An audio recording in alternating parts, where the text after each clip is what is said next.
Republican vision channel के सभी दर्शकों को सप्रेम जय भीम। साथियों, हम चर्चा करेंगे कर्नाटक में होने वाले 10 मई के विधानसभा चुनाव को लेकर। कर्नाटक विधानसभा चुनाव के अंतिम मोहर की अब 1-2 गेंदें ही फेंकनी बाकी है। कर्नाटक का चुनाव अपने रोमांच पर आ चुका है। अनेक मुद्दे अपनी गर्माहट लेकर कर्नाटक के साथ साथ देश के अन्य राज्यों को भी प्रभावित कर रहे हैं। 224 सीट वाली कर्नाटक में बहुमत का आंकड़ा 113 का है। भारतीय जनता पार्टी पिछली बार सत्तारूढ़ थी, किंतु आज तक भारतीय जनता पार्टी ने कर्नाटक में कभी भी 113 का आंकड़ा पार नहीं किया। दूसरी ओर कांग्रेस भले ही विपक्ष में रही, लेकिन हर विधानसभा चुनाव में उसका वोट प्रतिशत सत्तारूढ़ दल से ज़्यादा ही रहा। इसका एकमात्र कारण है कि कांग्रेस कर्नाटक के सभी सीमाओं को छूती है। भारतीय जनता पार्टी का मुख्य आधार कर्नाटक का लिंगायत समुदाय है। लिंगायत समुदाय एक प्रभावी समुदाय माना जाता है। राजनीति में उसकी अच्छी खासी दखल है। अब तक 9-10 मुख्यमंत्री लिंगायत समुदाय ने कर्नाटक को दिए हैं। भारतीय जनता पार्टी के येदियुरप्पा बोम्मई अपने साउदी और जगदीश शेट्टर जी, ये भी लिंगायत समुदाय से थे। चुनाव पूर्व ही जगदीश शेट्टर और साउदी इन्होंने भारतीय जनता पार्टी द्वारा उनकी टिकट नकारे जाने के खिलाफ में इसे लिंगायत समुदाय का अपमान बताया और भारतीय जनता पार्टी को छोड़कर कांग्रेस में शामिल हो गए। अतः ऐसा माना जा सकता है कि लिंगायत समुदाय का अब एक तबका कांग्रेस की ओर आकर्षित हो सकता है। इसका दूसरा कारण ऐसा भी है कि चुनाव के पहले ही भारतीय जनता पार्टी के अंदर पनपे असंतोष की वजह से अनेक भाजपाई मुख्यमंत्री, उप मुख्यमंत्री, राज्य के मंत्री, विधायक और तमाम कद्दावर नेताओं ने भाजपा को छोड़कर कांग्रेस की राह थाम ली थी। बड़े पैमाने पर भारतीय जनता पार्टी के अंदर जो भगदड़ मची, उसका लाभ निश्चित रूप से कांग्रेस को हुआ। कर्नाटक के विधानसभाओं में अनेक स्थानीय व राष्ट्रीय मुद्दे चर्चाओं में हैं। स्थानीय मुद्दों में मिर्ची का मुद्दा है, दूध का मुद्दा है, जिसे हम लोग नंदिनी और अमूल दूध में द्वंद्व देख रहे हैं। लेकिन किंतु परंतु कर्नाटक में सबको प्रभावित करने वाला अगर कोई मुद्दा है तो वह है भ्रष्टाचार का। कर्नाटक के ठेकेदार पाटिल ने उनके विभाग के मंत्री को, मुख्यमंत्री को और देश के प्रधानमंत्री जी को पत्र लिखकर आगाह किया था कि कर्नाटक की सरकार किसी भी काम के लिए 40% कमीशन लिए बगैर कोई काम नहीं करती। लेकिन राज्य सरकार हो या केंद्र सरकार हो, उन्होंने पाटिल की बात पर ध्यान नहीं दिया। अतः पाटिल को आत्महत्या करनी पड़ी। ये एक आत्महत्या का मामला नहीं है। कल परसों कांग्रेस ने स्थानीय भाषाओं में और राष्ट्रीय स्तर के पेपरों में पहले पन्ने पर विज्ञापन छपवाकर यह घोषित किया कि कर्नाटक 40% वाली सरकार है और वहाँ मुख्यमंत्री, उप मुख्यमंत्री, विधायक की टिकट, किसी भी मंडल में जाना हो, पुलिस की भर्ती हो, इंजीनियर बनना हो, आपको कहीं पर भी एडमिशन लेनी हो, कोई भी काम करवाना हो, तो बगैर 40% कमीशन दिए आपका काम नहीं हो सकता। यह बात वहाँ के स्थानीय नागरिक भी जोर शोर से बता रहे हैं। इसी का कारण है कि अब तक आए तमाम सर्वेक्षण कांग्रेस को बहुमत के करीब बता रहे हैं। 40% का जो मुद्दा है, उस मुद्दे को कांग्रेस ने इतने जोर शोर से भुनाना शुरू कर दिया है कि राहुल गांधी जैसे ही कर्नाटक में अपनी पहली सभा करने बेंगलुरु पहुंचे तो उन्होंने इसी मुद्दे को हाथ लगाया और उनको मिलने वाला जो जन समर्थन है वो इस बात का समर्थन दे रहा था कि 40% कमीशन को लेकर स्थानीय नागरिकों में असंतोष है और उस असंतोष की वजह से कांग्रेस को सीधा सीधा फायदा दिखाई दे रहा है। ये तमाम कारणों की वजह से कांग्रेस कर्नाटक में उत्साहित है। सोनिया गांधी भी कल परसों कर्नाटक आकर गई। प्रियंका गांधी ने दिन रात एक किया है। कांग्रेस के राष्ट्रीय अध्यक्ष मल्लिकार्जुन खड़गे जी ये दिन रात कर्नाटक के चप्पे चप्पे को छान मार रहे हैं। खड़गे जी दलित चेहरा होने की वजह से और कांग्रेस के राष्ट्रीय अध्यक्ष होने की वजह से कर्नाटक में जो 16-17% दलित मतदाता है उनका झुकाव कांग्रेस की ओर दिखाई पड़ रहा है। उसका दूसरा कारण ऐसा है कि कर्नाटक में दलित या रिपब्लिकन राजनीति नदारद है। दलित वोटों पर कब्जा पाने के दृष्टि से बहुजनवादी बसपा, जिसका पिछली बार एक विधायक चुनकर आया था जो बाद में भाग गया, उस बसपा ने भी कुछ उम्मीदवार वहां लड़वाए।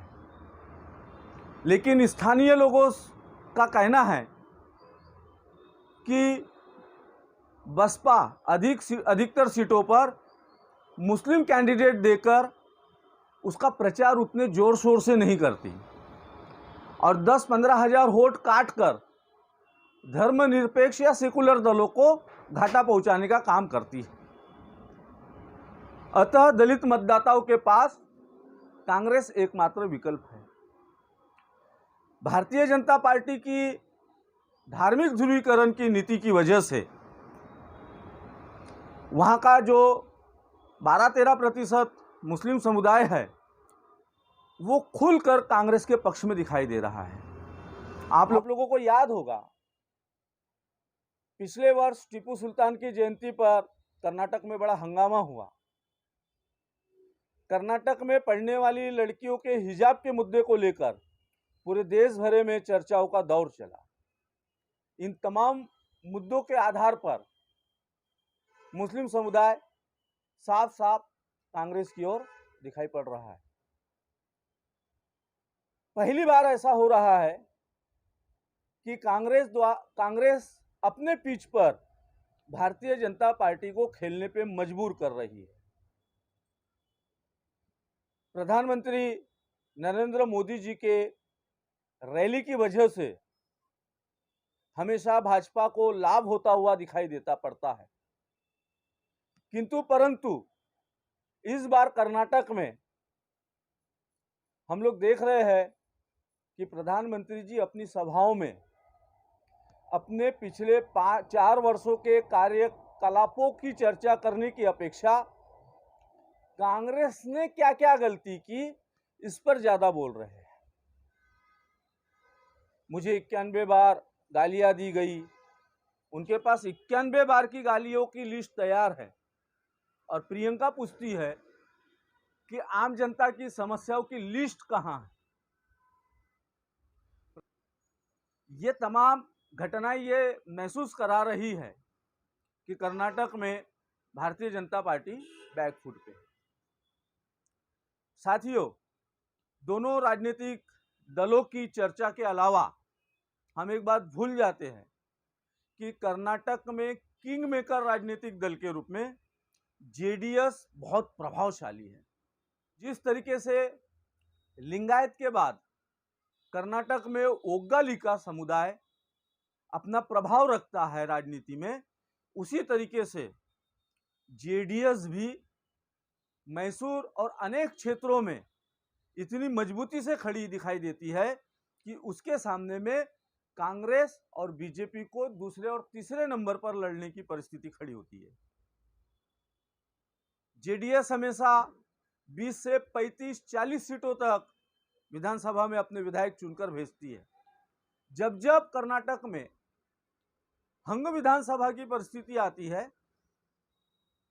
तब तब सत्ता की चाबी जेडीएस के हाथ में होती है। पिछले विधानसभा चुनाव में देखिए, हंग विधानसभा की स्थिति आई, कांग्रेस ने और जेडीएस ने मिलकर सरकार बनाई और देश के पूर्व प्रधानमंत्री देवगौड़ा जी के सुपुत्र कुमार स्वामी जी को इसी बहाने मुख्यमंत्री बनने का मौका मिला। इस बार के चुनाव में भी जेडीएस चाहती है कि हंग विधानसभा बने। उसी तरीके से भारतीय जनता पार्टी की भी अब अंतिम मंशा दिखाई दे रही है कि कर्नाटक में हंग विधानसभा बने।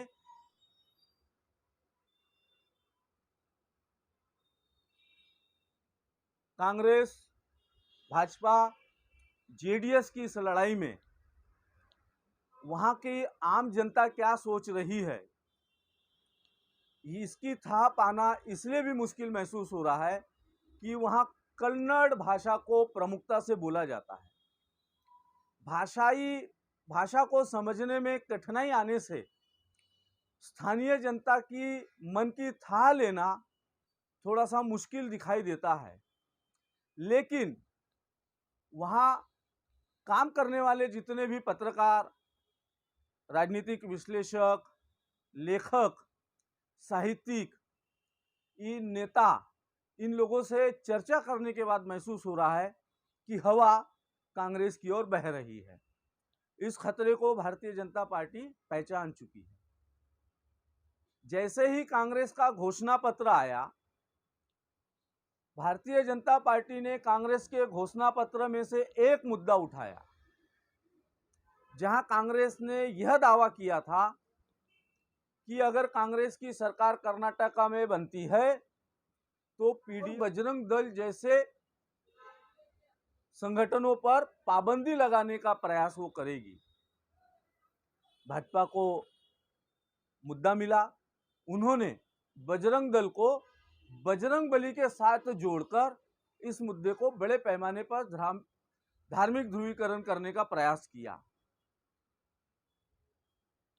प्रधानमंत्री जी लगातार अपनी हर सभा में जय बजरंग बली के नारे लगवाकर भाषण शुरू कर रहे हैं, बजरंग बली का अपमान बता रहे हैं और कर्नाटक की जनता के अंदर में उस धार्मिक भावना को पूरे देने का प्रयास कर रहे हैं। प्रधानमंत्री जी अपने पिछले किसी भी अच्छे कामों का उल्लेख अपने भाषणों में करने की अपेक्षा कांग्रेस द्वारा किए गए गलत कामों पर या कांग्रेस पर हमलावार है। साथियों, 10 तारीख को वोटिंग है, 13 तारीख को परिणाम आने शुरू हो जाएंगे। लेकिन अब तक की तमाम राजनीतिक घटनाओं को देखते हुए द रिपब्लिकन विजन इस नतीजे पर पहुंचा है कि सरकार बनाने के जादुई आंकड़े 113 तक भारतीय जनता पार्टी तो नहीं पहुंचेगी, जेडीएस भी नहीं पहुंचेगी, लेकिन इतना निश्चित है कि कांग्रेस 100 का आंकड़ा पार करने जा रही है। और अगर कांग्रेस 100 का आंकड़ा पार कर लेती है तो स्वाभाविक रूप से पिछली बार की तरह इस बार भी जेडीएस और कांग्रेस मिलकर कर्नाटक में अपनी सरकार बना लेगी। अगर हम जो बता रहे हैं संभावना वह सच उतरती है तो सिर्फ कांग्रेस कर्नाटक में सरकार नहीं बनाएगी, तो इस जीत की वजह से जल्द ही होने वाले राजस्थान, मध्य प्रदेश, छत्तीसगढ़ के विधानसभा चुनाव पर इसका बड़े पैमाने पर असर होगा। कल परसों जब छत्तीसगढ़ और मध्य प्रदेश एक था, उसके प्रदेश अध्यक्ष रहे सुबोधकांत सहाय, इन्होंने भारतीय जनता पार्टी से नाराज होकर कांग्रेस का दामन थाम लिया। मध्य प्रदेश में मंत्री रहे जोशी, इन्होंने भी भारतीय जनता पार्टी से किनारा करके कांग्रेस का दामन थामा है। अनेक नेता मध्य प्रदेश और छत्तीसगढ़ में कांग्रेस की ओर जा रहे हैं। संकेत ऐसा होता है तो आने वाले 2024 के लोकसभा चुनाव में इसका गहरा असर पड़ेगा और भारतीय जनता पार्टी की नैया आने वाले लोकसभा चुनाव में कठिन डगर पर चलेगी, ऐसा हमें महसूस होता है। इतनी बात करते हुए अपनी बात समाप्त करते हैं। जय भीम, जय भारत।